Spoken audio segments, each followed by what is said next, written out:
So, attorney, si paring RJ po, naniniwala po ba kayong talaga nilagay dyan si Claire Castro para banatan lang yung mga Duterte? Well, tingin ko yan ang intensyon. Kaya wala silang pakialam kung walang simpatsya na nakukuha ang Malacanang ngayon galing sa taong bayan. Pero tingin ko na overestimate nila yung kagustuhan nilang sirain ng mga Duterte kasi ang naging resulta, habang sinisiraan ng gaya ni Claire Castro ang presidente, lalong napapamahal ang mga Duterte sa taong bayan. Sabi natin, except si Auntie Clara, Yes. maraming matalinong abogado, pero iba mag-explain si Attorney Harry. Talagang maiintindihan mo kahit magpipisbol, magta-tricycle, maiintindihan mo pag si Attorney Harry ang nagpaliwanag. Kaya maraming salamat dyan. Maraming salamat din po, no? Pero ibabalik ko po ang puri sa inyo, no? Lalo na sa iyo, Banat Bay, at sa mga Banateros. Sa mga pag-aaral na nakikita ko po, mas pinagkakatiwalaan na kayo ngayon, di hamak na mas maraming segment ng ating populasyon kesa sa mainstream media. So pagpatuloy lang po natin dahil inaasahan na tayo ng ating mga pabayan para sa tunay na mga pangyayari sa katotohanan. Napanood ko nga Attorney Harry, yung interview mo kamakailan lang sa isang, I think Russian media yata yun. O napakaganda Opo. nung pagpapaliwanag ninyo at paghihimay-himay ninyo ng mga issues na nangyayari dito sa Bayang Pilipinas. Do you think it's... At kung mapapansin niyo po pagdating doon sa coverage ng trial ni Tatay Digong, ang mainstream media, walang ibang punto de vista na linabas kung hindi dapat ikulong si Tatay Digong. Kaya naman, nasuya na yung taong bayan at isang pag-aaral ngayon, pati yung mga Gen Zers na dati-rate ay hindi naman sumusuporta kay Tatay Digong, siguro dahil nga sa napaka one-sided coverage ng mainstream media. Ngayon, karamihan ngayon sa mga Gen Zers ay sumusuporta na kay Tatay Digong at naniniwala na dapat siyang palayain dyan sa dahig. Ayun. So, attorney, sa inyong karanasan, kulang pa ba ang batas natin sa Pilipinas para maiwasan or kahit pa paano matakot sila dito sa pangungurap na ginagawa nila? At ang pangalawang tanong, may pag-asa pa ba ang Pilipinas para mawakasan ang korupsyon? At matulad tayo sa ibang bansa na nakakaangat-angat tulad halimbawa ng Singapore. Well, sa tingin ko po sapat-sapat ng batas natin. Ang kinakailangan talaga isang presidente magpapatupad ng batas dahil yan naman talaga ang trabaho ng presidente. At sa tingin ko, meron pa rin pong paghasa dahil ilang tulog na lang at sana po hindi na tayo kinakailangan mag-antay na 2028. Nandyan naman po si Inday Sara Duterte na ipatutupad ang batas lalong-lalo na laban sa korupsyon. So wag po tayo mawalan ng pag-asa at tayo nga po ay umasa na mangyayari ito na mas maaga at hindi na tayo mag-aantay sa 2028. Attorney, Lord, deliver us from evil. Pwede ba ho, ipatukan nyo na sa mga bulate? pero Attorney, tanong lang, sinong gusto mong Vice President?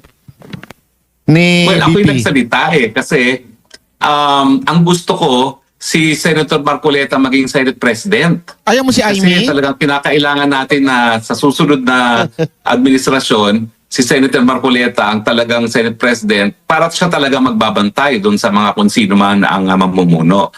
Pero ang gusto ko maging Vice President sana, si Robin Padilla kasi alam ko nasa tamang lugar ang puso ni Tol Robin at the same time makakatulong siya kay Inday Sara dahil politika is addition. Kinakailangan ng tulong ni Inday Sara dito sa Metro Manila at saka sa Luzon at sa tingin ko makakatulong dyan si Robin Padilla dahil siya ay taga Luzon at di hamak naman talagang ang support ang makukuha niya sa mga butante dyan sa Luzon at Balance Luzon at Metro Manila.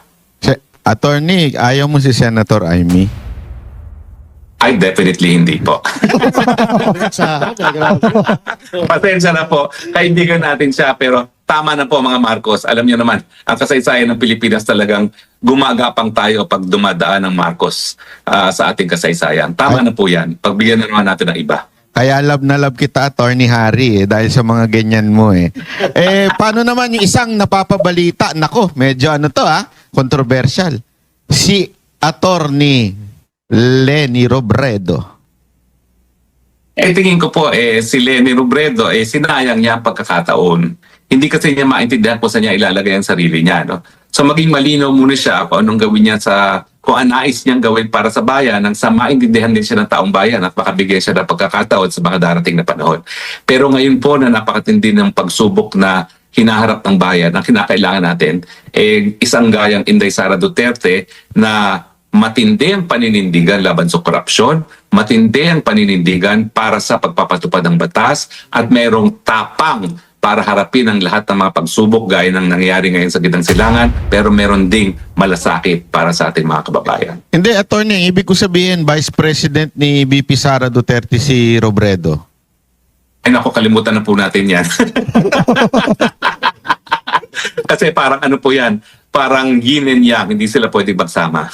Mamaya pupunta tayo sa sa pagtakbo ni VP Sara at saka sa iba pang mga issues ng impeachment ni VP Sara. Kasi nabanggit na rin lang naman ni Banat Bay na napakahusay ng Harry Roque, tagapagsalita talaga.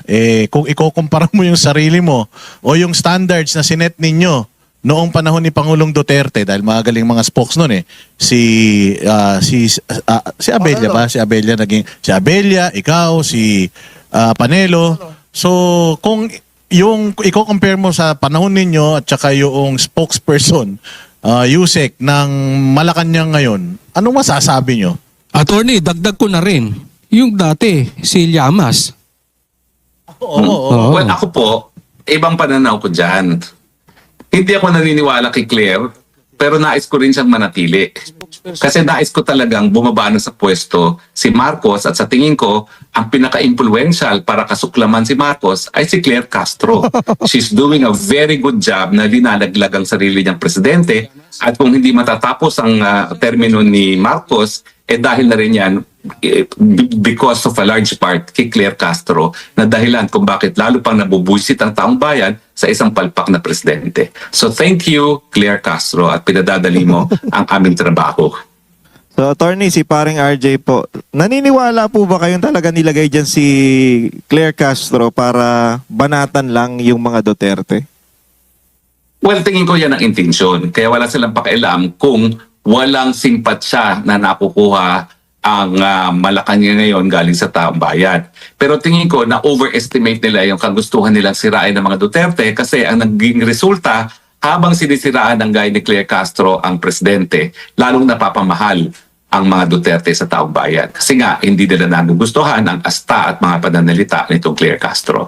Attorney, pag nakulong ba si Marcos, kasama si Auntie Claire, kasama si Claire, kasama si... Yan po ang ultimate nightmare. Kinakailangan roommate silang dalawa. Okay. Ang kulit mo, attorney, ha? Yan ang pinakamasaklap na parusa, pagkakakulong habang buhay kasama sa maliit na karto si Claire Castro. Ang saya nun. Aawayin na ni First Lady yun. Uy, Kasi pagka dumikit kay BBM, bad shot eh. Di ba? Kaya nga, Hindi. yung Si ano pagkulong naman, si First Lady, dapat ikulong kasama si Larry Gadon sa isang maliit na kwarto. Kuya attorney, speaking of Larry Gadon, may hamon yan. Na hinahamon niya si BP Sara na tawagin daw ni BP Sara lahat ng supporters ng mga Duterte, tapos lumabas na daw sa sa kalsada. Ano masasabi niyo dun sa hamon ni Larry? Alam ko na yun. Naku, wag na natin pag-usapan si Larry Gadon, no? Record holder yan, no? Na disbar ng Supreme Court not twice but twice. Hindi ko talaga maisip kung paano mangyari yun, no? Isang beses ka ma-disbar, sapat na, pero 2 beses pa, no? So parang hayaan na lang natin yan, hindi na pinag-uusapan yan, mga ganyan. Pero attorney, meron akong isa pang tanong, kasi alam naman natin na si Claire diri dyan kay Bongbong Marcos noon. Pero meron siyang sinabi, sana ang susunod na Pangulo kagaya ni PBBM. Ano masasabi niyo dito? Sino po yan? Si Si Claire Castro. Well, alam niyo naman po, no? Naintindihan ko rin na minsan trabaho lang yan. Pero alam mo, si Claire Castro dapat meron siyang tinitira sa kanyang sarili at hindi niya binibigay ang lahat, no? Dahil wala namang forever sa bundong ito. At sa kanyang mga asta at mga pananalita, para bagang akalain niyang forever and ever na mga Marcoses, no? Isipin na lang niya kung saan siya pupulutin pag nawala ng mga Marcoses. may nabanggit din si Auntie Claire na ito daw kasi sinabi ni VP Sara sa isang taong anibersaryo ng pagkidnap kay Pangulong Duterte, na sabi ni VP Sara na galit ang mga Pilipino, 1 taon na galit ang mga Pilipino. Ang sabi ni Auntie Claire, gaano ba karami yung mga galit na Pilipino? parang kokonti lang naman. Ano masasabi mo dyan, Attorney Harry? Ikaw, dyan sa Europe, alam na alam mo kung papaano tinatangkilik si Pangulong Duterte dyan. Well, meron pong pag-aaral na lumabas no, dun sa mga Gen Z. At nung nakidnap si Tatay Digong, abay karamihan ng mga Gen Z ay nagsabi na tama ang nangyari. Pero matapos ang isang taon, karamihan ngayon ng mga Gen Z ay nagsasabi na mali ang nangyari. So para bagang inaamin nila na nagkamali sila. Sa tingin ko po, importante itong pag-aaral nito, lalong-lalo na dahil ito ay pananaw ng ating mga kabataan, no, na sila naman talagang pag-asa ng bayan. Ito ay nagpapakita na naintindihan na ng taong bayan kung bakit mali ang pagkikidnap kay Tatay Digong papunta dyan sa Dahig. Dahil ito'y labag sa ating pagiging soberenyang bansa na dapat lahat ng krimen na hindi umani nangyari sa teritoryo ay lilitisin lamang ng mga Pilipino. Nalabag yan sa karapatang pantao ni Tatay Digong dahil hindi nasunod ang proseso ng Rome Statute, hindi siya hinarap sa lokal na Pilipinong hukuman bago padala sa ICC at ito ay kidnapping. At alam din ng mga kabataan ngayon na dahil kidnapping nga yan, hindi na dapat magpatuloy ang paglilitis kay Tatay Digong. Alam niyo, napakalaking blunder din ng Marcos administration ang pagkikidnap kay Tatay Digong papunta ng Dahig kasi akala nila pag nakakulong na si Tatay Digong, masisira na ang Duterte. Ngayon, itong pag-aaral po sa pananaw ng mga Gen Zers ay papatunay, lalo pang lumakas ngayon ang Duterte. Yung mga kabataan na dati-rati hindi sumusuporta kay Tatay Digong, ngayon sumusuporta na. At itong dahilan, kundi ako nagtataka na lalo pang tumaas ngayon ang pagkakataon ni Sara Duterte maging presidente. No? Malaking tinaas niya no? Dun sa survey, latest survey. No? At na nagpapakita na imbis na masira ang mga Duterte sa ginawa nila kay Tatay Digong, lalo pang namulat ang mata ng ating mga kababayan kung bakit dapat tapusin na ang mga Marcos sa ating kasaysayan. Okay. So, sa tingin nyo po, Attorney, no, maliban po doon sa mga accomplishments ng Duterte administration na naramdaman ng mga Pilipino at nakita ng mga Pilipino, sa tingin nyo po ba malaking factor yon? Kasi ngayon, parang wala tayong maramdaman, naririnig lang natin eh. Well, talaga pong tingin ko namumulat ang mata kung bakit nga ang Pilipino ay siya pa ang nag-surrender sa kapwa Pilipino sa mga dayuhan. At namumulat na rin ang mga mata na habang tayo nagkakaroon nga ng mga pagsubok sa gitnang salangan, yung problema natin sa patuloy na pagtaas ng presyo ng bilihin, yung kawalan ng trabaho, kababaan ng sweldo, kinakailangan natin at least ang presidente nasa tamang pag-iisip para at least meron tayong pag-asa na merong namang mga solusyon na mapibigay ang gobyerno. Pero ngayon po talaga, walang pag-asa ang Pilipino dahil alam nila in the first place, wala sa tamang pag-iisip yung presidente. Kaya nga ang panawagan ko palagi, makinig na siya sa kanyang manang Aimee, magpahinga na siya at ibigay na ang pagiging presidente kay Inday Sara Duterte. Baka mamahal pa siya kahit pa kaunti ng taong bayan. Dahil pag binigay kay Inday Sara Duterte, maski nandyan pa rin ang gulo sa kitang silaan, nabibigyan ng pag-asa na kahit papaano makakahanap ng solusyon sa ating mga problema kinaharap. Ngayon, nawalan na pati pag-asa sa mga Pilipino. Ano limit na lang ako? Kunyari, wala na yung mga Marcos. Kunyari, wala na. Anong punta? Nasa Honolulu. Kunyari, wala na yung... Si Han sa Honolulu ba? Taga doon si Ma'am Hana? Baka. Normally, kunyari, wala na yung mga Marcos. May kuala ako bumalik sa gobyerno at maging spokesperson. Sandali. Akong sasagot. Yan ang wish ko pag naging presidente si VP Sara. Kasi alam mo, perfect ito si si Attorney Oo. Harry. Kaya mambara, pero yung pagbabara niya hindi yung pambabastos na katulad ni yung iba naman medyo gentleman masyado. Kailangan din natin ng pumipitik katulad ni Attorney Harry. Yun. Sana talaga, Attorney. Salamat po sa tiwala, no? Pero ako po, dahil ako'y nawalay na sa aking pamilya, sa mga mahal sa buhay na 1 taon at kalahati, nais ko lang po bumalik sa ating inang bayan. Nais ko pong mamuhay muna ng matahimik kasama aking pamilya, mahal sa buhay. At nais ko rin pong magtrabaho dahil alam niyo naman po, 1 taon at kalahati na akong walang kita. No? At hindi ko po kaya sigurong sustentuhan ng aking pamilya matapos itong napakatagal na panahon na hindi ako nakapaghahanap buhay kung hindi ako babalik sa pribadong sektor. So ang aking ninanais lang po, isang tahimik na buhay muna bilang isang pribadong individual, mamuhay dun sa aking tahanan, magdilig-dilig dun sa aking tahanan at maghanap buhay ng kahit papaano po magkaroon na rin ng konting ipon dahil hindi naman po tayo ganun kabataan, no? Magsisisenta na rin po tayo itong taon neto at kinakailangan na rin maghanda para sa retirement. So yun lang po aking hinahangad, isang tahimik na buhay bilang isang pribadong individual. Attorney, isang madalas itanong sa amin, kunwari namimit kami sa labas, laging tinatanong sa amin, may pag-asa bang makauwi si Pangulong Duterte? Hindi namin alam ang maisasagot, pwede po bang kayo na lang ang sumagot? May pag-asa po ba na may uwi pa si Pangulong Duterte? Yan naman po, dyan papasok ang aking pagiging Kristiyano. Bagamat alam ko na ang ICC ay kinakailangan na tuluyang ikulong si Tatay Digong dahil mawawalan na sila ng saysay, naniniwala pa rin po ako sa kapangyarihan ng kapangyarihan. Ang sabi nga po, kung 2 at 3 sa inyo ay tutulog sa Panginoon, mapagbibigyan naman po tayo.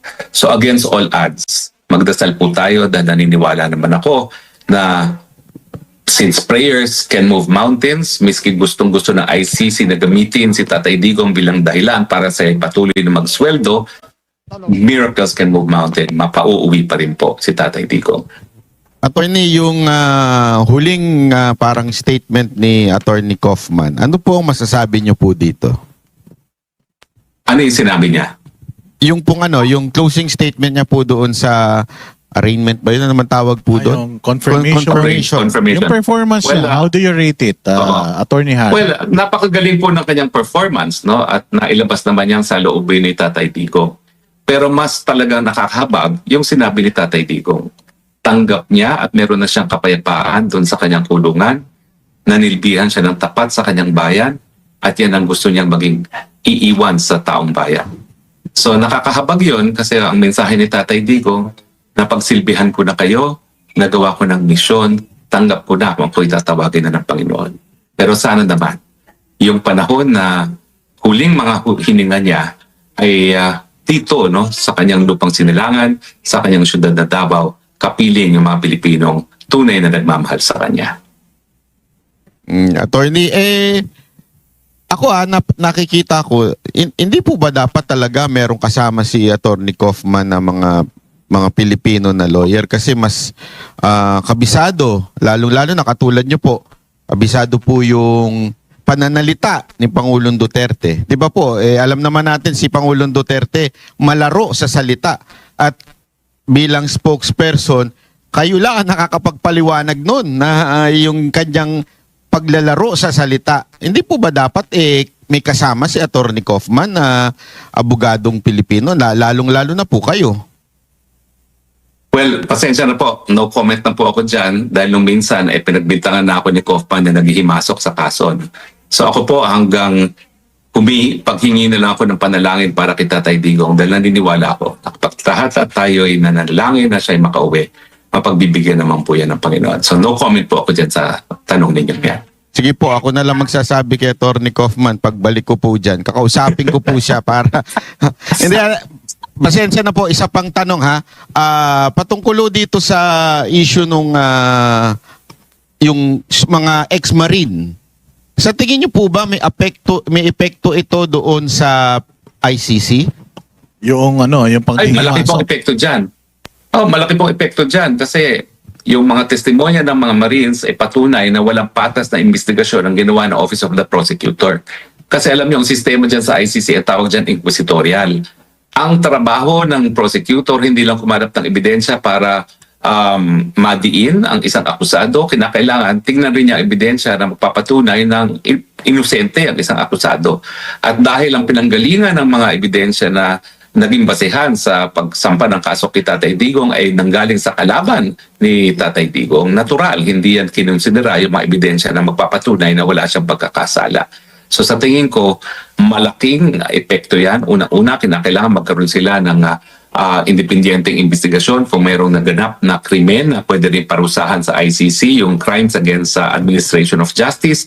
At pangalawa, kung talagang nagkaroon ng patas na investigasyon at kung hindi nagkaroon ng patas na investigasyon, baka dapat panandaliang i-dismiss muli ang kaso at magkaroon ng honest to goodness, independent, objective investigation at saka uli i-resume ang kaso. Ang paninindigan ko, sapat na pong sinabi ng mga marino para panandaliang i-dismiss ang kaso at kinakailangan magkaroon ng bagong investigasyon ang Office of the Prosecutor. Pero attorney, kahit wala pa namang court decision, parang yun ay kanilamang pong akusasyon. Maaari po bang gamitin ng isang akusasyon para baguhin ang kanilang desisyon, ang ICC? Well, kaya nga po kinakailangan imbestigahan. Kasi kapag naimbestigahan na totoo nga na ang ebidensyang ginamit nila para kumuha ng warrant of arrest ay yung mga ebidensya lamang na nanggaling kay Trillanes, yan po yung sinasabi ko na baka dapat palayain muna si Tatay Digong at magsimula sila ng panibagong investigasyon. Dahil baka nga walang basihan ng mga paratang labang kay Tatay Digong. So in that sense, hindi naman kinakailangan na mapatunayan na tuluyan ng mga marinong sinasabi nila, pero baka sapat na yan para maging dahilan na magbukas muli ng panibagong investigasyon ng Office of the Prosecutor at panandalian ay pauwiin muna si Tatay Digong. Paano to, attorney? Kasi itong sa usapin ng jurisdiction at isinampa na itong kay PRRD patungkol din sa habeas corpus, kung magdesisyon ang korte in favor of PRRD tapos ayaw pakawalan dito sa ICC, sino mang dapat masusunod dito? Well, sa akin po kasi wala nang pag-asa ang remedyo sa ICC. Ang aking remedyo ay doon sa karapatang pantao. Meron tayong mga international human rights mechanism na po pwedeng puntahan at dahil si Tatay Digong ay nakakulong sa Europa, nandyan yung European Court of Human Rights. Pero bago ka makarating sa European Court of Human Rights, dapat mag-exhaust ka muna ng domestic remedies. Kaya nung minsan, minungkahi ko na nga na dalhin ang issue ng kidnapping sa hukuman ng Holland, ng Netherlands. Kasi yan yung tinatawag na exhaustion of domestic remedies. At kung hindi magdidesisyon nga yung hukumang Holland na ang pag-kidnap ay illegal at hindi pa dapat maging basihan para magkaroon ng jurisdiction ng hukuman, tsaka dudulog dun sa European Court of Human Rights. Kaya nga sinasabi ko, meron namang mga remedyo sa labas mismo ng ICC dahil sa tingin ko talaga sa katayuan ngayon ng ICC na nakasalalay ang kanila pagpapatuloy sa kaso ni Tatay Digong, hindi natin maaasahan na makapagbibigay ng katarungan ng ICC kay Tatay Digong. So sa madaling salita, attorney, wala nang pag-asa kahit magdesisyon ng Supreme Court in favor of PRRD na puwersahin yung ICC or puwersahin yung gobyerno ng Pilipinas. Sa labas na lang ang solusyon natin. Siguro hindi po importante ang desisyon ng Korte Suprema sa ICC, pero magiging importante po yan sa desisyon ng International Human Rights mechanisms. Kasama na yung desisyon ng Dutch Court. Kasi kung nagkaroon ng desisyon sa Batas Pilipinas na labag sa karapatang pantao ang nangyari kay Tatay Digong at dudulog si Tatay Digong doon sa hukuman ng Netherlands kung saan siya nakakulong at sinasabi, ito nga po, ayon sa aking sariling hukuman, nalabag ang aking karapatan. Ang tanong, linalabag nyo rin ba ang karapatan ko habang ako'y nakakulong dito sa Netherlands? At dapat naman sagutin yan ng isang lokal na hukuman sa Netherlands. Attorney, I think this is the first time na nagkaroon ng isang leader na inuusig dyan sa ICC na mayroong mga taga-suporta araw-araw dyan sa labas ng The Hague. Hindi ba natin po pwede gamitin yan para pasinungalingan yung mga bintang nila na itong si Pangulong Duterte ay may ginawang ganyang kasalanan? Dahil sa kabila ng mga bintang na yan, marami pa rin tao na nagmamahal sa kanya. Hindi ba po pwedeng gamitin yan kahit papaano na para kontrahin yung mga bintang sa kanya? Well, siyempre, argumento is kung ang Tatay Digong ay kriminal, bakit ang dami nagmamahal sa kanya? At hindi naman po pwedeng baliwalain niya ng hukuman. Pero tingin ko ang issue dito talaga ay yung kung totoo ang sinasabi ng prosecution na tinarget ni Tatay Digong para patayin ang mga inosenteng sibilyan dahil sila ay inosenteng sibilyan at yan naman ang definition ng crimes against humanity. Bakit sa lahat ng mga scientific survey nagpapakita na halos lahat ng mga mahihirap na di umano tinatarget ni Tatay Digong para patayin dahil sila sibilyan, ay napakatinding pagmamahal kay Tatay Digong. Sa tingin ko, hindi mababaliwala yung ganyang realidad ng kahit sinong hukuman. Isang taon na po na nandiyan si Pangulong Duterte sa The Hague. And nanggaling po kami ni Banat Baydjan noong nakaraan may mga Dutch na talagang hindi maganda ang pagkakakilala kay Pangulong Duterte. I remember may nagtanong sa amin na Dutch kung bakit ginagawa natin yung pagtitipon-tipon dyan sa Duterte Street, dyan sa Duterte Park. Eh, sinasabi nila na PRRD, wala daw sana dyan kung hindi siya masamang tao. Do you think sa isang taon na nagtitipon-tipon tayo dyan, naging effective tayo na ma-convince ang Dutch people, yung mga ibang yung mga residente dyan sa Europe, na itong si Pangulong Duterte ay politically harassed lang, kaya nandiyan dyan? Well, gaya ng aking sinabi kanina, no, importante yung pag-aaral na lumabas na yung mga Gen Zers dati supportive sa pagkakakulong kay Tatay Digong. Ngayon, karamihan sa kanila ay tutol na sa pagkakakulong kay Tatay Digong. So parang itong isang taon nito ay panahon para malaman ng mga kabataang Pilipino ang katotohanan tungkol kay Tatay Digong na hindi dapat kinukulong ang Pilipino sa isang dayuhang kulungan at liniliti sa isang dayuhang hukuman din. No? Ganon din po ang tingin ko nangyari sa publiko dito sa Europa. Bagamat ang paratang sa kanya ay siya ibang mamamatay tao, una-una yung patuloy na pagpapakita ng pagmamahal ng mga Pilipino kay Tatay Digong dito sa Dahig, nagtatanong yung mga Dutch lalo na, no? Bakit mahal na mahal pa rin sila kung siya ay totoo na sinasabing mamamatay tao? No? At sa tingin ko sa walang batid na pagmamahal na pinapakita ng mga Pilipino, nagtataka ang mga Europeans kung bakit ang isang kriminal, kung siya ay tunay na kriminal, ay mamahalin ng ganito. So marami sa tingin ko ang namumulat ang mga mata na may dahilan kung bakit namamahal ng ganito si Tatay Digong, at yan ay dahil hindi siya kriminal, kundi siya ay nanibihan ng tama sa kanyang mga kababayan. Nako, kayo, Attorney Harry Roque, dapat magpasalamat kami sa inyo dahil napakalaki talaga ng papel ninyo na ginampanan patungkol dyan sa mga pag-organize ng mga tao na nandiyan dyan sa Dahig. Nakakalungkot lang dahil wala na kayo doon sa Dahig, pero kayo po ba may mga kaibigan pa rin dyan sa Dahig na patuloy pa rin na lumalaban, tumitindig at sumasagot sa mga katanungan ng mga lokal dyan sa Dahig at Europe patungkol kay Pangulong Duterte? Wala naman pong batid itong ating ginagawa na paghimok sa ating mga kababayan na patuloy na suportahin si Tatay Digong. Bagamat ako po ay nawala sa Dahig, narito naman po ako sa Vienna at kung nakita niyo po ilang araw lang nakalipas nung anibersaryo ni Tatay Digong, nagkaroon kami ng malaking kilos protesta, no, na linusob pa kami ng 5 mga loyalista, no, hindi na natakot na mahigit 100 ang anay namin, 5 lang sila, lumusob sila. No? Pero napakita po namin sa publiko dito sa Austria yung mensahe na talagang minamahal pa rin si Tatay Digong. At patuloy pa rin po ang pagkalap natin ng suporta sa mga Pilipino sa buong Europa. Sa totoo lang, kaya naman po nagkakaroon ng mga napakalaki mga pagtitipon dyan sa Dahig, hindi po dahil sa mga taga-Netherlands. Dahil po yan sa mga Pilipino na gumagastos ng pamasahe, ng hotel para ipakita ang kanilang pagkakaisa kay Tatay Digong dyan sa Dahig. At pagdating nga po ng kanyang kaarawan, hindi po bababa sa 700 ngayong mga Pilipino galing sa Austria, galing sa Germany, galing sa Luxembourg, galing sa Italy, galing sa Belgium ang magtitipon-tipon muli para batiin si Tatay Digong ng happy birthday at iparating ang mensahe na hindi siya nag-iisa. So tuloy-tuloy lang po ang pakikibaka ng mga Pilipino para palayain si Tatay Digong kahit nasan po ako dahil isa naman po mundo ang tinitira natin. Samantalahin na natin yung panahon natin kay Attorney Harry. Tanungin ka na rin namin, Attorney Harry, tungkol sa impeachment ni VP Sara dyan sa Congress.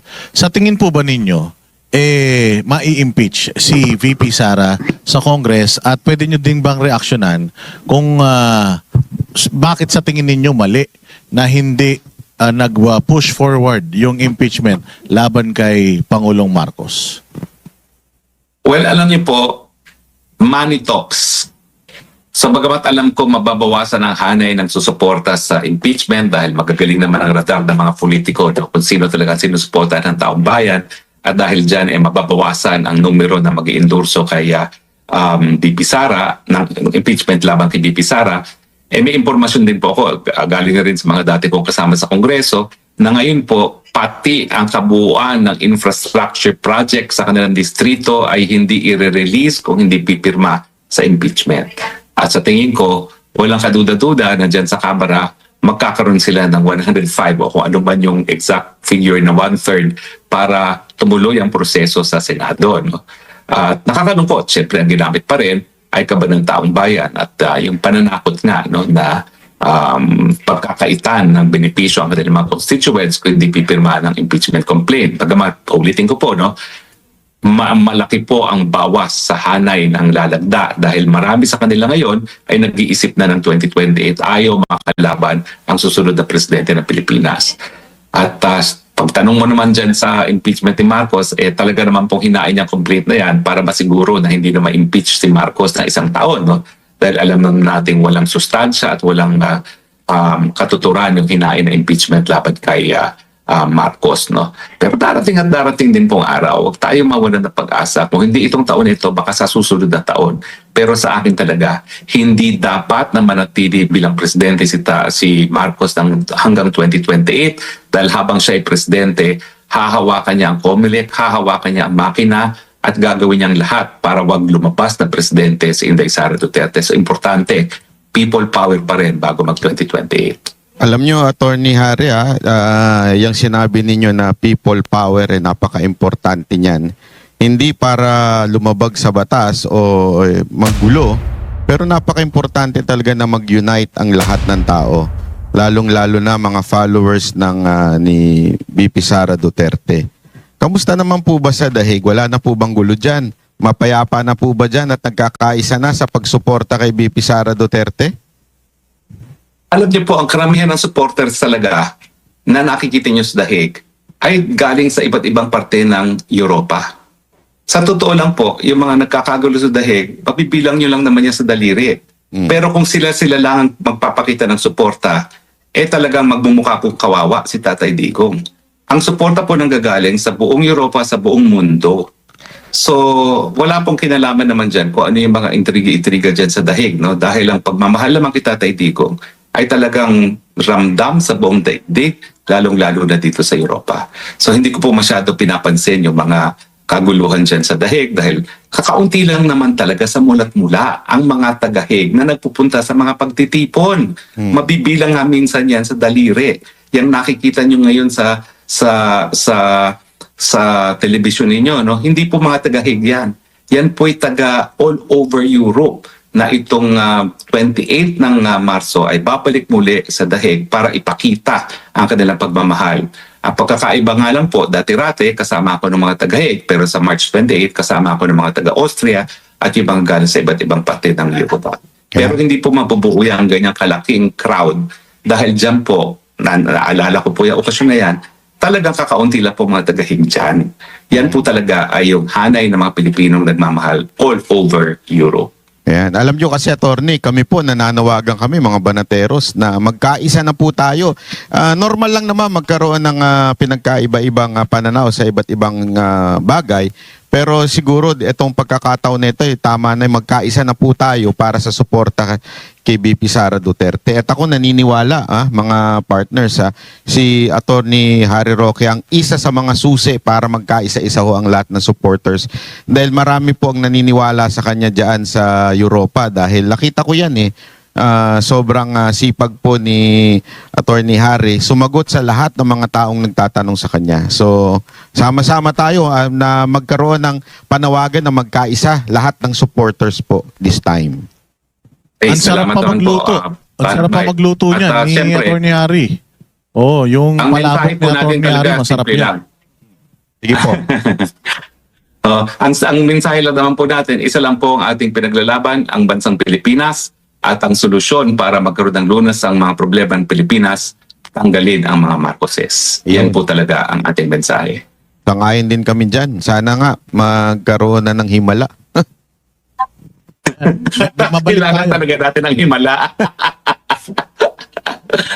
Anyway. Mabalik tayo doon sa Congress. Itatanong ko lang kay Attorney Harry, kasi meron silang yung sasalin ni VP Sara. Sinagot na rin ito ni VP Sara na hindi sila pwedeng mag-akusa sa akin ng ill-gotten wealth kung wala silang specific na ninakaw kong halimbawa property na sasabihin nilang ninakaw ko. Hindi sila pwedeng basta-basta magsabi na nakaw na yaman yan. Kailangan specific kung anong ari-arian yung ninakaw. So, sinusupina nila yung mga bank records ni VP Sara dito sa impeachment sa Justice Committee. Sa tingin po ba ninyo wala talagang ebidensya na magpapatunay na si VP Sara ay may nakaw na yaman? Well, parang sa ICC rin po yan. Sinasabi nila na kriminal si Tatay Digong pero nag-a-advertise pa sila ngayon para sa mga tatayong testigo. No? Wala po yung pagkakaiba doon sa ginagawa ng ICC kay Tatay Digong. Ang pagkakaiba lang, sabi ng mga congressmen, sufficient informant substance ang impeachment complaint pero at the same time, nagkukumahog sila na makakaalap ng ebidensya galing nga sa mga bank records at sa AMLAC. Kung totoong sufficient in substance yan, bakit kinakailangan pa nilang isupina ang mga bank records at pilitin ng AMLAC na matumistigo? Dapat kasi yan, bago nagbutuhan na sufficient in substance, ipinakita na ebidensya labang kay Inday Sara na hindi naman nila ginawa. So nakapagtataka talaga kung bakit nagkaroon nga ng boto na sufficient in substance. So pareho po ang tadhana ng mag-amang Duterte. Sila daw ay mayroong mga pagkakasala pero nag-a-advertise at kumakalap pa lamang ng mga ebidensya ngayon pa lamang matapos na magkaroon ng paratang na nagkakasala daw sila.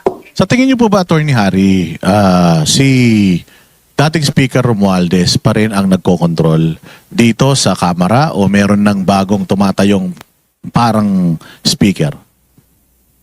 Alam nyo, yung aking informante, ang sinasabi naman, Marcos Jr. talaga ang arkitekto ng lahat. Yung aking informante, sinabi na yung habang kinikidnap si tatay sa Villamor, na ang pinapalabas niya wala siyang kinalaman doon. He was directly in touch with Torre and everyone else in Villamor. Siya nag-utos, isakayin nyo na yan.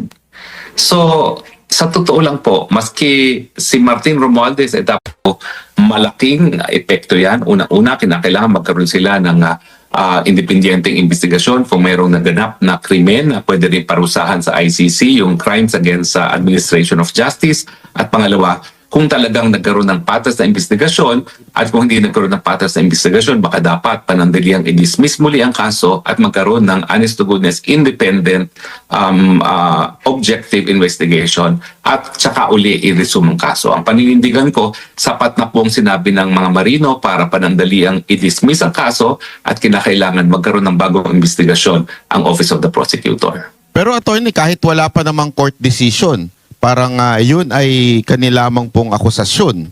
Maaari po bang gamitin ng isang akusasyon para baguhin ang kanilang desisyon, ang ICC?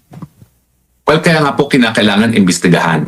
Kasi kapag naimbestigahan na totoo nga na ang ebidensyang ginamit nila para kumuha ng warrant of arrest ay yung mga ebidensya lamang na nanggaling kay Trillanes, yan po yung sinasabi ko na baka dapat palayain muna si Tatay Digong at magsimula sila ng panibagong investigasyon. Dahil baka nga walang basihan ng mga paratang labang kay Tatay Digong.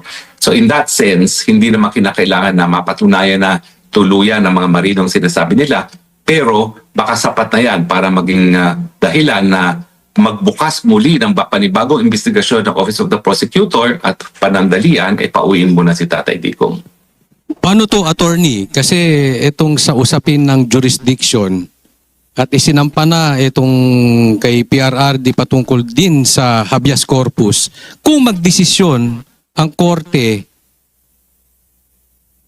in favor of PRRD tapos ayaw pakawalan dito sa ICC, sino bang dapat masusunod dito? Well, sa akin po kasi wala nang pag-asang remedyo sa ICC. Ang aking remedyo ay doon sa karapatang pantao. Meron tayong mga international human rights mechanism na po pwedeng puntahan at dahil si Tatay Digong ay nakakulong sa Europa, nandyan yung European Court of Human Rights. Pero bago ka makarating sa European Court of Human Rights, dapat mag-exhaust ka muna ng domestic remedies. Kaya nung minsan, minungkahi ko na nga na dalhin ang issue ng kidnapping sa hukuman ng Holland, ng Netherlands. Kasi yan yung tinatawag na exhaustion of domestic remedies. At kung hindi magdidesisyon nga yung hukumang Holland na ang pag-kidnap ay illegal at hindi pa dapat maging basihan para magkaroon ng jurisdiction ng hukuman, tsaka dudulog dun sa European Court of Human Rights. Kaya nga sinasabi ko, meron namang mga remedyo sa labas mismo ng ICC dahil sa tingin ko talaga sa katayuan ngayon ng ICC na nakasalalay ang kanila pagpapatuloy sa kaso ni Tatay Digong, hindi natin aasahan na makapagbibigay ng katarungan ng ICC kay Tatay Digong. So sa madaling salita, attorney, wala nang pag-asa kahit magdesisyon ng Supreme Court in favor of PRRD na puwersahin yung ICC or puwersahin yung gobyerno ng Pilipinas. Sa labas na lang ang solusyon natin. Siguro hindi po importante yung desisyon ng Korte Suprema sa ICC, pero magiging importante po yan sa desisyon ng International Human Rights mechanisms. Kasama na yung desisyon ng Dutch Court. No? Kasi kung nagkaroon ng desisyon sa Batas Pilipinas na labag sa karapatang pantao ang nangyari kay Tatay Digong at dudulog si Tatay Digong doon sa hukuman ng Netherlands kung saan siya nakakulong at sinasabi, ito nga po, ayon sa aking sariling hukuman, nalabag ang aking karapatan. Ang tanong, linalabag niyo rin ba ang karapatan ko habang ako'y nakakulong dito sa Netherlands? At dapat naman sagutin yan ng isang lokal na hukuman sa Netherlands. Attorney, no, I think this is the first time na nagkaroon ng isang leader na inuusig dyan sa ICC na mayroong mga taga-suporta araw-araw dyan sa labas ng The Hague. Hindi ba natin po pwede gamitin yan para pasinungalingan yung mga bintang nila na itong si Pangulong Duterte ay may ginawang ganyang kasalanan? Dahil sa kabila ng mga bintang na yan, marami pa rin tao na nagmamahal sa kanya. Hindi ba po pwedeng gamitin yan kahit papaano na para kontrahin yung mga bintang sa kanya? Well, siyempre, argumento is kung ang Tatay Digong ay kriminal, bakit ang dami nagmamahal sa kanya? No? At hindi naman po pwedeng baliwalain niya ng hukuman.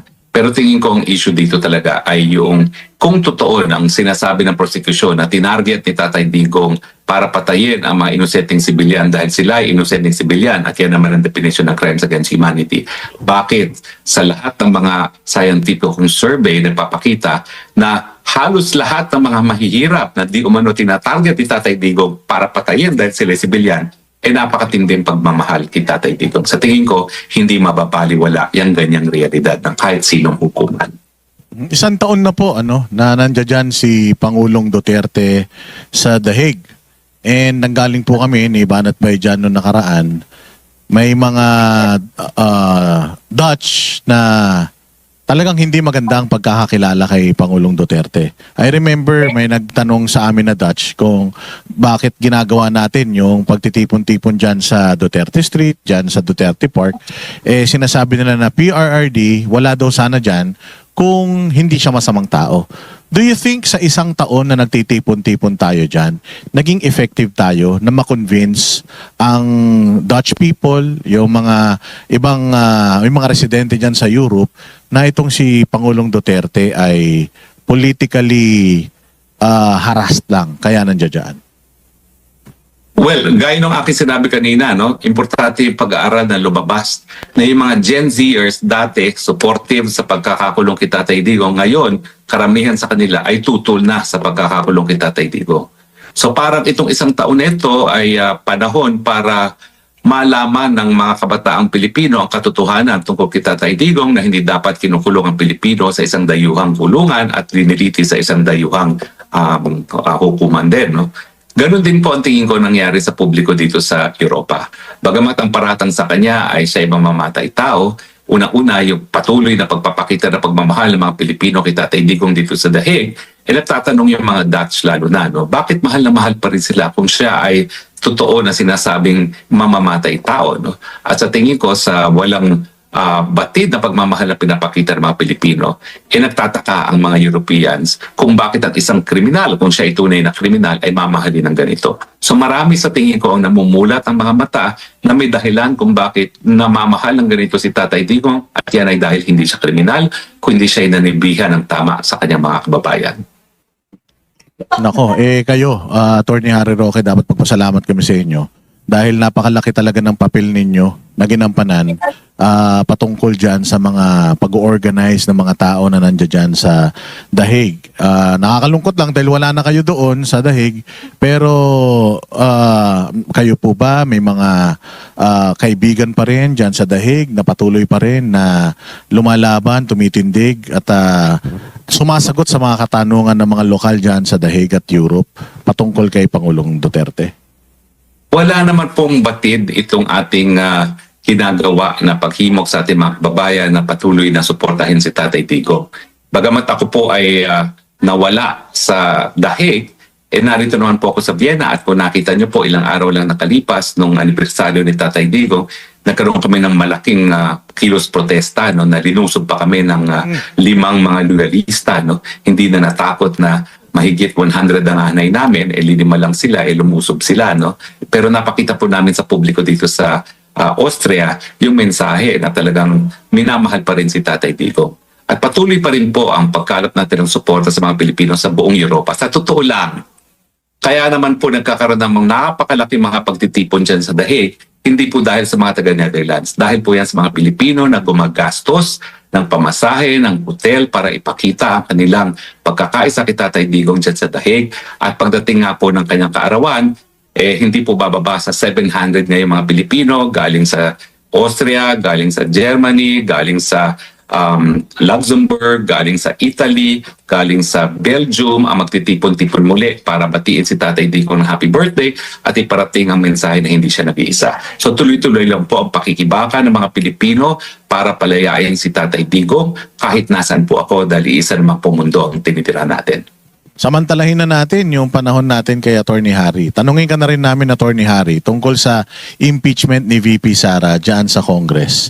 Sa tingin po ba ninyo, mai-impeach si VP Sara sa Congress at pwede nyo din bang reaksyonan kung bakit sa tingin ninyo mali na hindi nag-push forward yung impeachment laban kay Pangulong Marcos?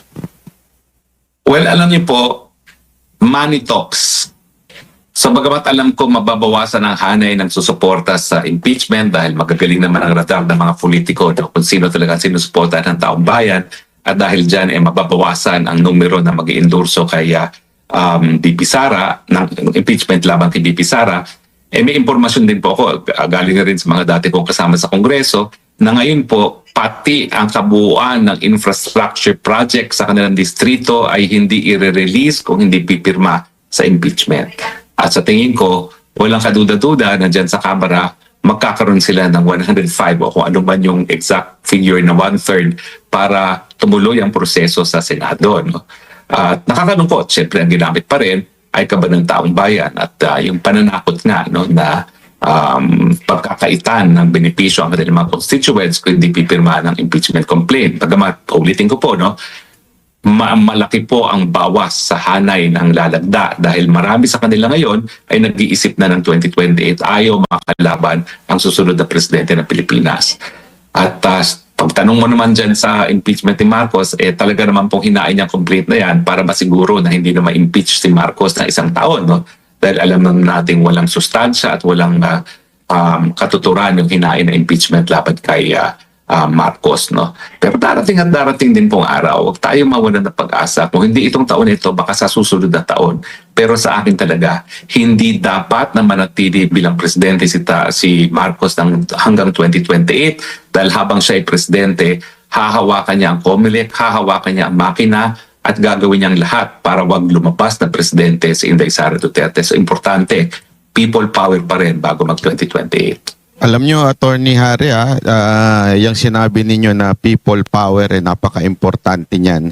Hindi para lumabag sa batas o maggulo, pero napaka-importante talaga na mag-unite ang lahat ng tao.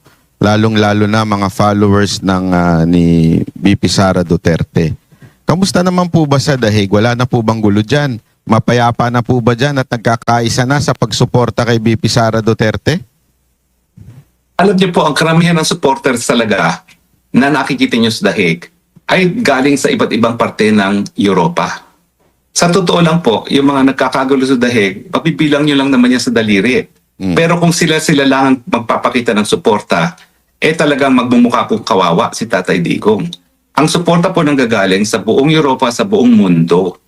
So, wala pong kinalaman naman dyan kung ano yung mga intriga-intriga dyan sa Dahig. No? Dahil ang pagmamahal naman kay Tatay Digong ay talagang ramdam sa buong daigdig, lalong-lalo na dito sa Europa. So hindi ko po masyado pinapansin yung mga kaguluhan dyan sa Dahig dahil kakaunti lang naman talaga sa mulat-mula ang mga tagahig na nagpupunta sa mga pagtitipon. Mabibilang nga minsan yan sa daliri. Yang nakikita nyo ngayon sa telebisyon ninyo, no? Hindi po mga tagahig yan. Yan po'y taga all over Europe. na itong 28 ng Marso ay babalik muli sa dahig para ipakita ang kanilang pagmamahal. Ang pagkakaiba nga lang po, dati-rate kasama ako ng mga taga-Hague, pero sa March 28 kasama ako ng mga taga-Austria at yung mga galing sa iba't ibang parte ng Europa. Pero hindi po mabubuo ang ganyang kalaking crowd dahil dyan po, naalala ko po yung okasyon na yan, talagang kakaunti lang po mga taga-Hague dyan. Yan po talaga ay yung hanay ng mga Pilipinong nagmamahal all over Europe. Ayan. Alam nyo kasi, attorney, kami po nananawagan kami, mga banateros, na magkaisa na po tayo.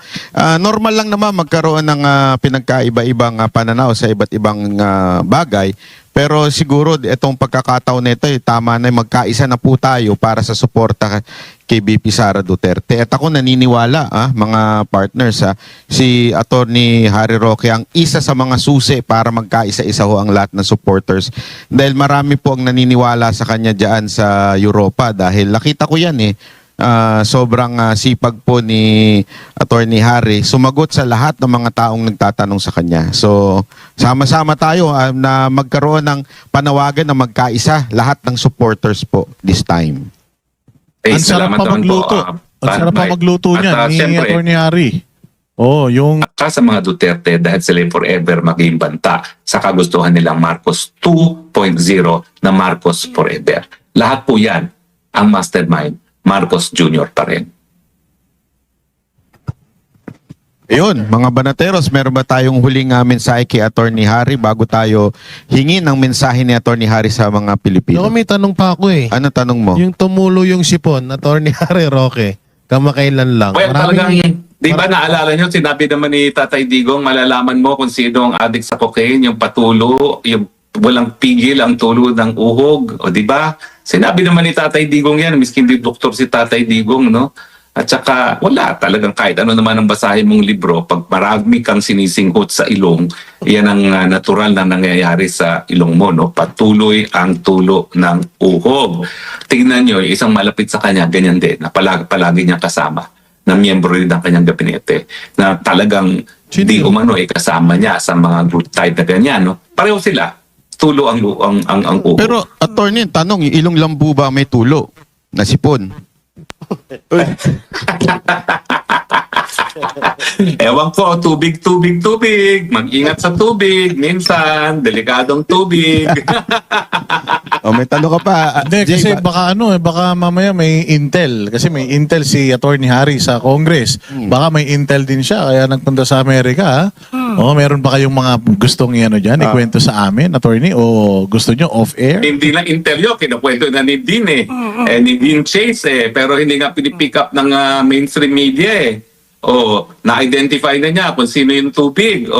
Pero hanggang ngayon, hindi ginagalaw ng mainstream media. Mabuti na lang, meron social media at nalalaman ng taong katotohanan na mahilig sa tubig. Bukod sa pulburon. Ayan, isang tanong pa patungkol din dito sa impeachment. Alam naman natin na marami pang mga congressman. Kaya ako naitanong pala kanina yung kung si Martin Romualdez pa din ba ang may control o meron na within sa grupo din nila yung nagko-control. Parang malaki yung chances na ma-impeach ulit si VP Sara sa Kamara. So pag ito ba na-transmit dyan sa Senado, ano sa tingin ninyo yung magiging scenario?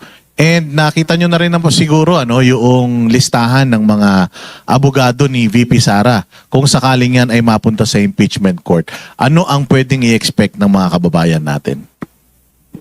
Well, asahan nila na padadala sa dahig itong si Bato at saka si Bongo para mabawasan ng hanay na susuporta kay VP Sara. Asahan na rin nila na ipakukulong si Cheese, si Jinggoy at si Joel. Dahil alam mo naman, kabahagi rin ng siyam ng minorya ng Senado. Pero ang hindi nila masisiguro, ano magiging reaksyon ng taong bayan? Kasi naalala niyo yung nangyari kay ERAP, no? Hindi nagustuhan ng taong bayan yung utos ng impeachment court na wag buksan yung envelope, no?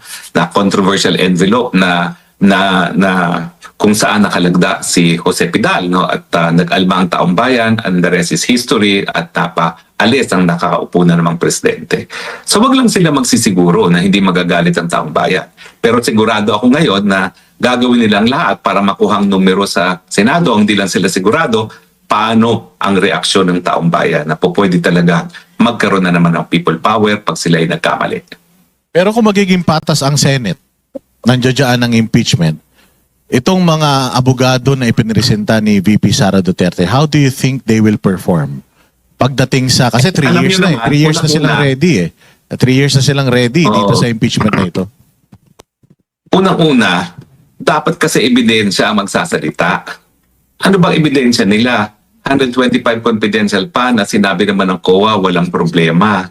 Sino pa magsasabi na nagnakaw si taong bayan ay sinasabi na nga ng COA, walang problema sa paggastos ng pera ng Office of the Vice President. Isa sa pinakamagaling na ang mga report na sinasampa o sinasumite ng Office of the Vice President. Pangalawa, si Madriaga. Bakit ka naman maniniwala sa gaya ni Madriaga na talaga namang ang tanging niyang ebidensya na siya ay bagman ay larawan ng oath-taking ni VP Sara. So, wala po talaga yan. So, kung ebidensya pag-uusapan, pag-aksaya ng panahon at pera ng taong bayan, yung sinusulong na impeachment. Pero alam naman natin na talagang politika ang impeachment, kaya mag-ano rin, no? Kinakailangan, wag din kakalimutan ng mga senador dahil politika nga ang impeachment, po pwede rin sila ang maging target ng kagupit ng taong bayan pag sila'y nagkamali. Yun, mensahe nyo sa ating napakagaling na attorney. Pero unahan ko na.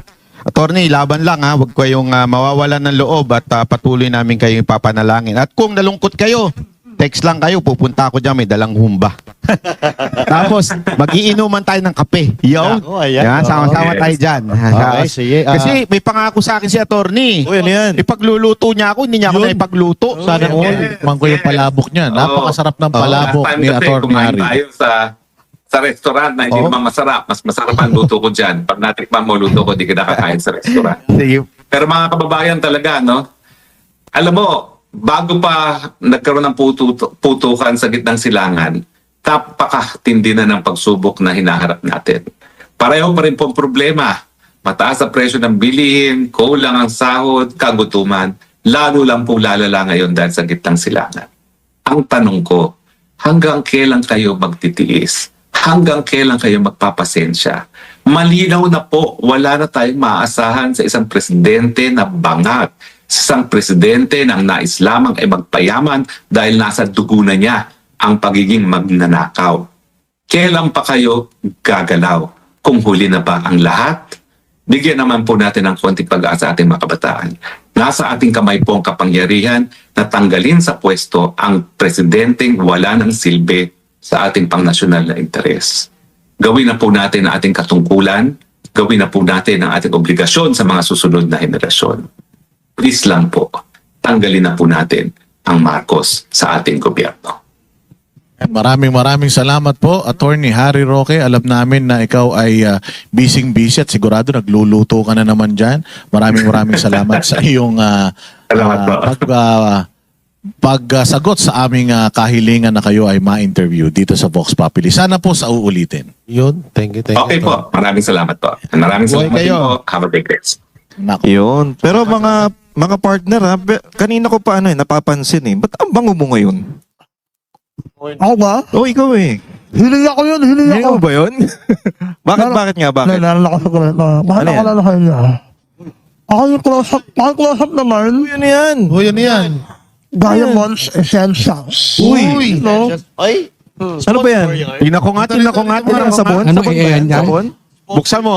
Ay! Oy, Ay, pabango. pangmayaman, no? Pangmayaman. Ano? Oh. Sige nga, spray mo. Uy! Ang bango! Ang bango! Ay, grabe.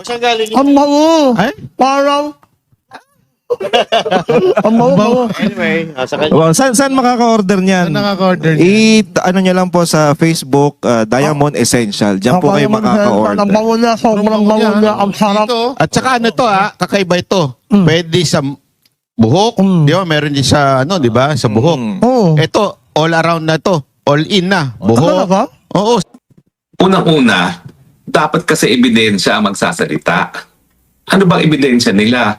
125 confidential pa na sinabi naman ng COA, walang problema. Sino pa magsasabi na nagnakaw si taong bayan ay sinasabi na nga ng COA, walang problema sa paggastos ng pera ng Office of the Vice President. Isa sa pinakamagaling na ang mga report na sinasampa o sinasumite ng Office of the Vice President. Pangalawa, si Madriaga. Bakit ka naman maniniwala sa gaya ni Madriaga na talaga namang ang tanging ebidensya na siya ay bagman ay larawan ng oath-taking ni VP Sara? So, wala po talaga yan. So kung ebidensya pag-uusapan, pag-aksaya ng panahon at pera ng taong bayan, yung sinusulong na impeachment. Pero alam naman natin na talagang politika ang impeachment, kaya ano rin, no? Kinakailangan, wag din kakalimutan ng mga senador dahil politika nga ang impeachment, po pwede rin sila ang maging target ng kagupit ng taong bayan pag sila'y nagkamali. Yun, mensahe nyo sa ating napakagaling na attorney. Pero unahan ko na. Attorney, laban lang ha. Huwag kayong mawawalan ng loob at patuloy namin kayong ipapanalangin. At kung nalungkot kayo, text lang kayo. Pupunta ako dyan, may dalang humba. Tapos, magiinuman tayo ng kape. Yun. Yan, sama-sama tayo dyan. Okay, sige. Kasi may pangako sa akin si attorney. Uy, ano yan? Ipagluluto niya ako, hindi niya ako na ipagluto. Sana all. Mangko yung palabok niya. Napakasarap ng palabok Last time ni kasi Atty. kumain Harry. tayo sa restaurant na hindi naman masarap. Mas masarap ang luto ko dyan. Pag natikman mo luto ko, di ka nakakain sa restaurant. Sige. Pero mga kababayan talaga, no? Alam mo, bago pa nagkaroon ng putukan sa gitnang silangan, napakatindi na ng pagsubok na hinaharap natin. Pareho pa rin pong problema. Mataas ang presyo ng bilihin, kulang ang sahod, kagutuman. Lalo lang po lalala ngayon dahil sa gitnang silangan. Ang tanong ko, hanggang kailan kayo magtitiis? Hanggang kailan kayo magpapasensya? Malinaw na po, wala na tayong maaasahan sa isang presidente na bangat. Sa isang presidente na ang nais lamang ay magpayaman dahil nasa dugo na niya ang pagiging magnanakaw.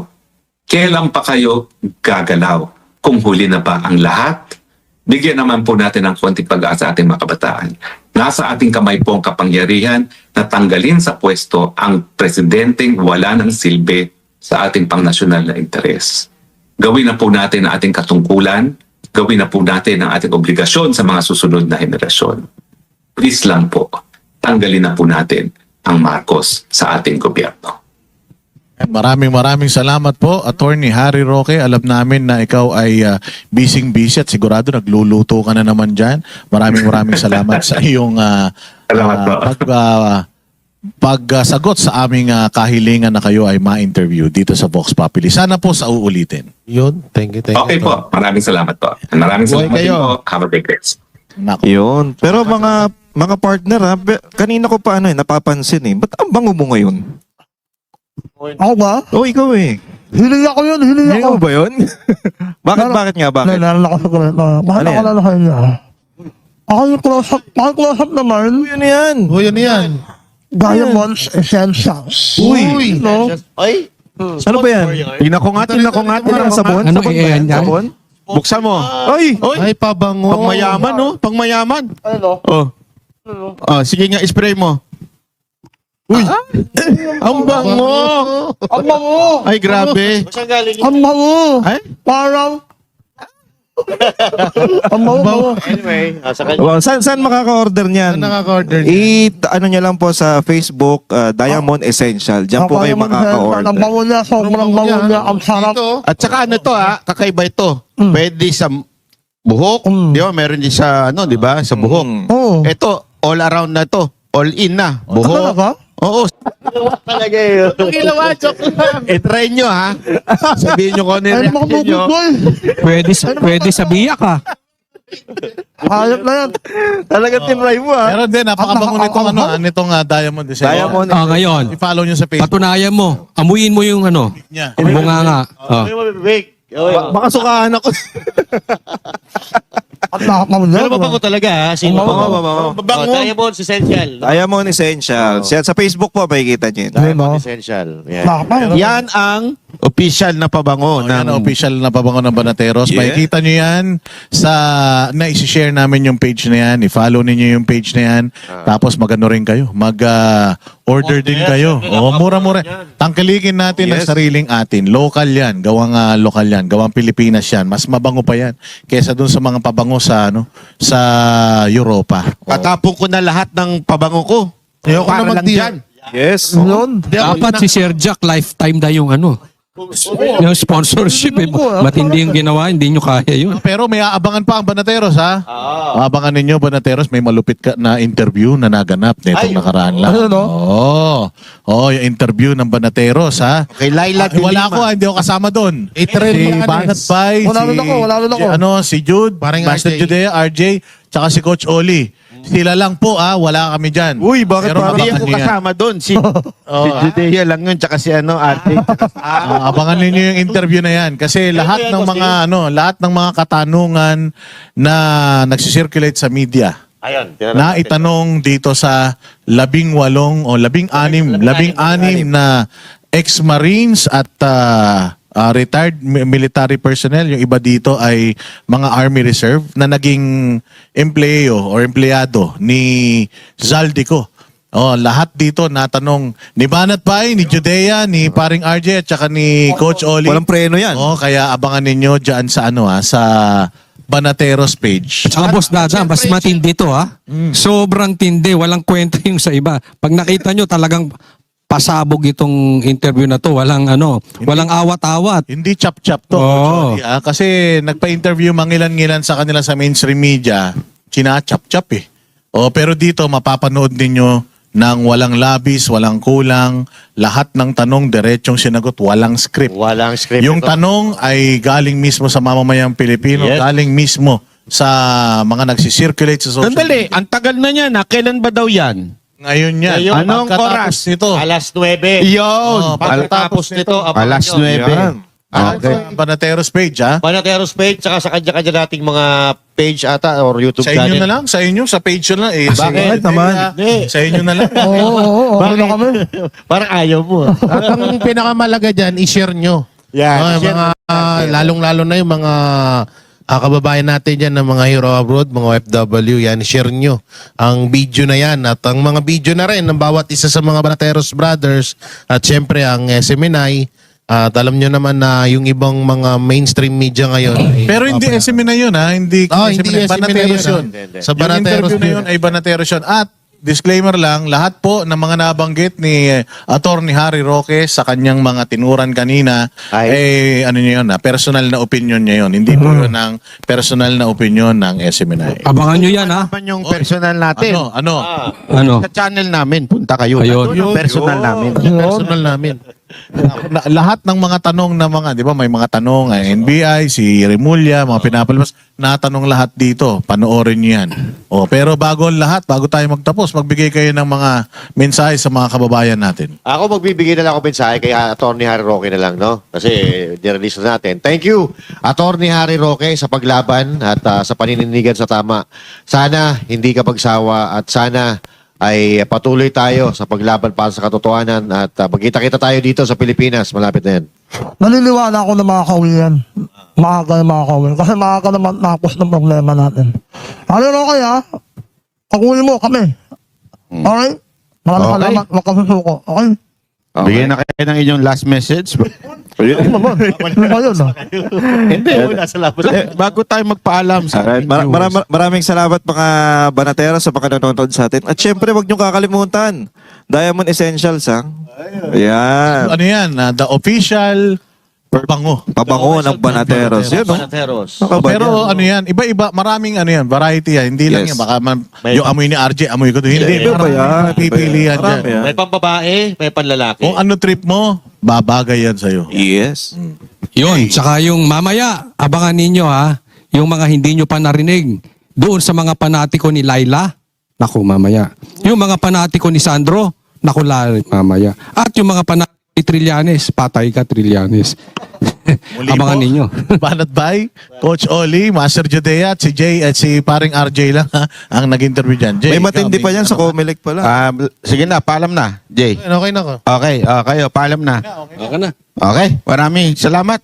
At dito nagtatapos ang episode ngayong araw ng Vox Populi, ang programang daluyan ng tunay na boses ng bayan.